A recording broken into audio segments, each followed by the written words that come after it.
has brought new concerns. Already, as we enter a new decade, we have been reminded of why our government's most important duty is and must be ensuring the safety of the American people.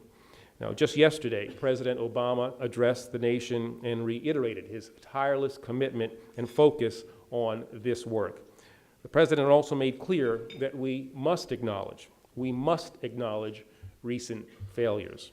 Now, as we move forward, we must identify vulnerabilities. We have to be honest about that. And we must transform our individual anger and anxieties into a collective, unwavering resolve, a shared striving towards a stronger and more effective security infrastructure.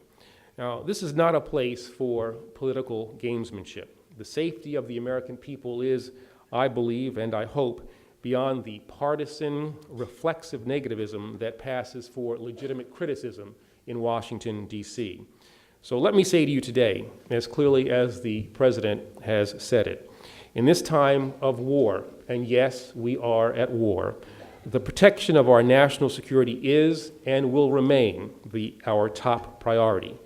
And we will use every component of American power to keep the American people safe, from our military, but also to our courts. Yet even as we work to protect our cities and our skies, our borders and our people, we cannot neglect our responsibility to safeguard and to strengthen our foundation, the American economy. We cannot ignore the fact that protecting our economy is an essential component of our larger security goals. Our prosperity, our prospects for growth and opportunity, and our position in the global marketplace must all be vigilantly defended. And that's why threats to our economic system must be addressed with the same seriousness and sense of purpose that guide our efforts to protect the American people. Now, one of the greatest and most glaring threats facing our economy is the presence of financial fraud, particularly in our securities and in our financial markets.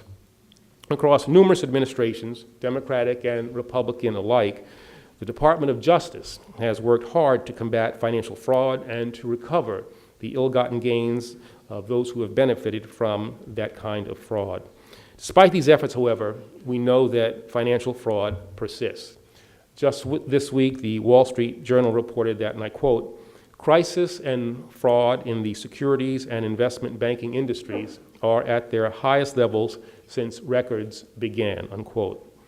The simple truth is that financial crimes have become all too common, and the consequences of these schemes and scams are extremely real, as this community knows all too well. Palm Beach is, in many respects, unfortunately, ground zero for the $65 billion Ponzi scheme perpetrated by Bernard Madoff, the largest investor fraud case in our nation's history. Before the house of cards that Madoff built collapsed in 2008, before he was sentenced to 150 years in prison last June, before he became a notorious criminal on the covers of newspapers around the world, he was one of your neighbors.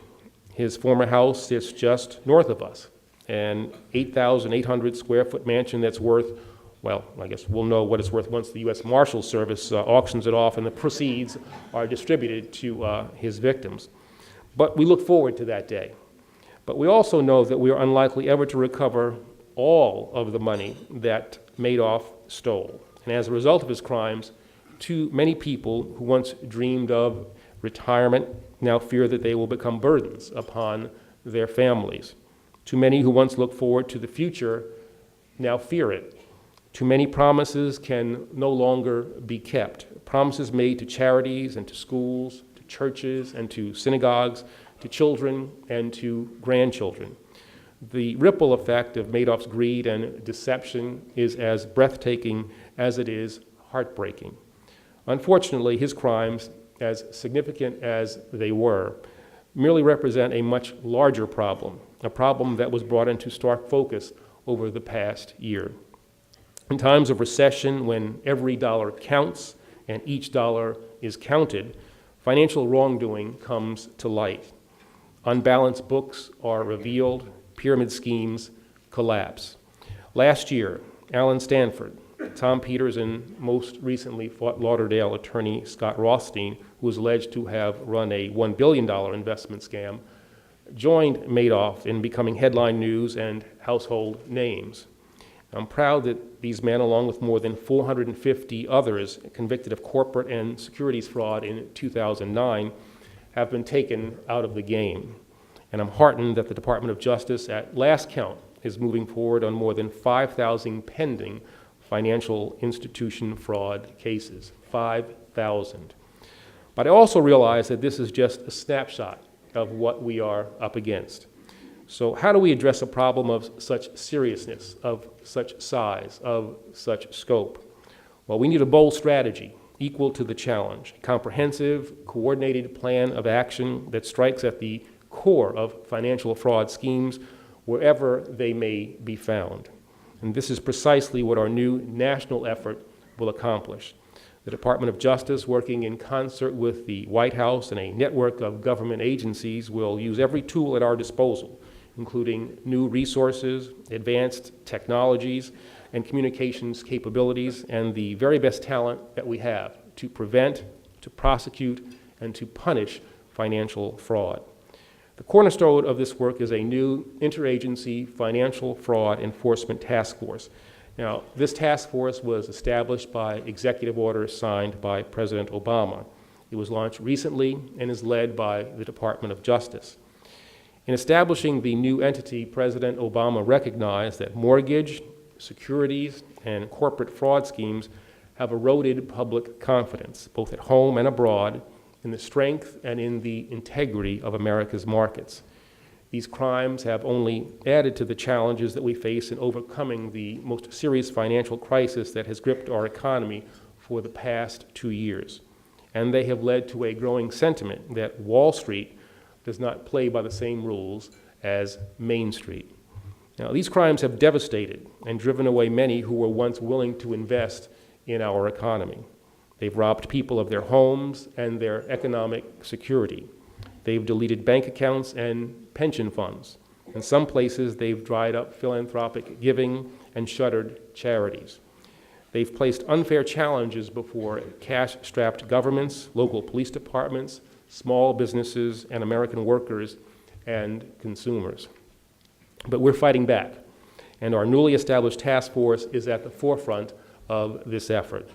At the core of the task force's mission is a more robust and a strategic law enforcement effort. Through this effort, critical information will be shared in real time across the federal government and with our state and local partners as well, so that we can stop fraud schemes in their tracks. We will focus on 4 key types of financial crime. First, mortgage fraud, from the simplest of flip schemes to systematic lending fraud in our nationwide housing market. Second, securities fraud, from traditional insider trading to Ponzi schemes to accounting fraud to misrepresentations to investors. Third, Recovery Act and rescue fraud, including the theft of federal stimulus funds and the illegal use of taxpayers' dollars intended to shore up our financial institutions. And finally, financial discrimination, including predatory lending practices in minority communities and the sale of financial products that exploit the elderly and exploit the disadvantaged. Now, in combating these crimes, we will aggressively leverage the criminal and civil enforcement resources of the federal government. We will tackle every fraud case with the aim of recovering stolen funds for our victims. We will protect the taxpayers' investment in America's economic recovery and ensure that every American, regardless of age, race, or national origin, has a chance to participate in that recovery. And we will enhance coordination and cooperation among the federal, state, local, tribal, and territorial authorities so that the perpetrators of these crimes are brought to justice. Now, the good news is that our new task force has had a running head start. Even before the launch of the task force, the Department of Justice had responded to the financial crisis by redoubling our fraud-fighting efforts. In addition to prosecuting the Ponzi scheme fraudsters that I mentioned earlier, Last year, we arrested the ringleaders of what has been described as the largest hedge fund insider trading case in history. And we secured 30-year and 25-year sentences for 2 executives of National Century Financial Enterprises following their convictions on conspiracy, fraud, and money laundering charges. We've also devoted substantial attention to preventing and to prosecuting mortgage fraud. Now, no one in South Florida needs a lesson on the destructive consequences of widespread mortgage fraud. But you should know that right now, the FBI is investigating more than 2,800 such cases, up almost 400% from 5 years ago. The recently enacted federal budget for 2010 will enhance these efforts.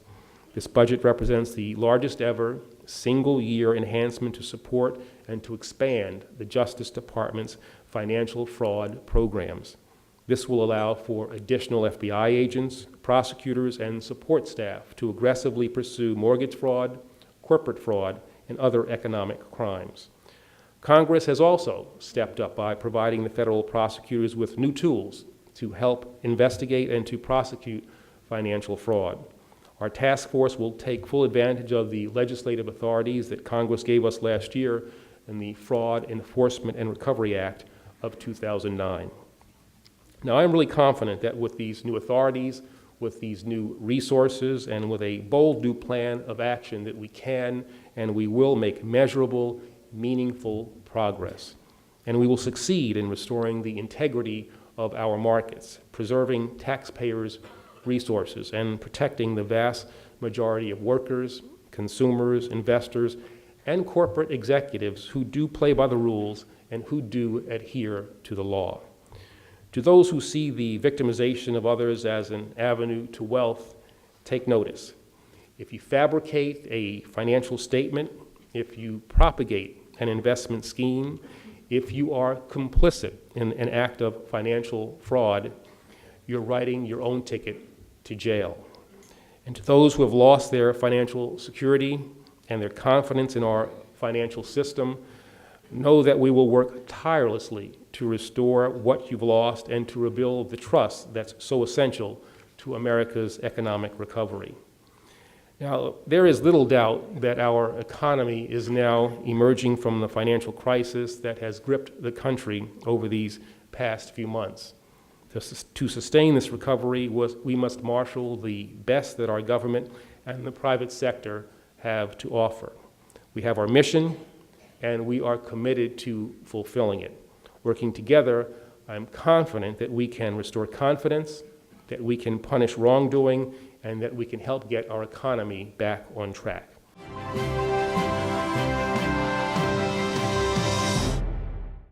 Sarah Palin's new book, Going Rogue in American Life, will be released on November 17th. You can be among the first to get your copy. Check out our incredible free offer for Sarah's new book. Just go to Newsmax.com and click on the top banner for this great offer. Act today.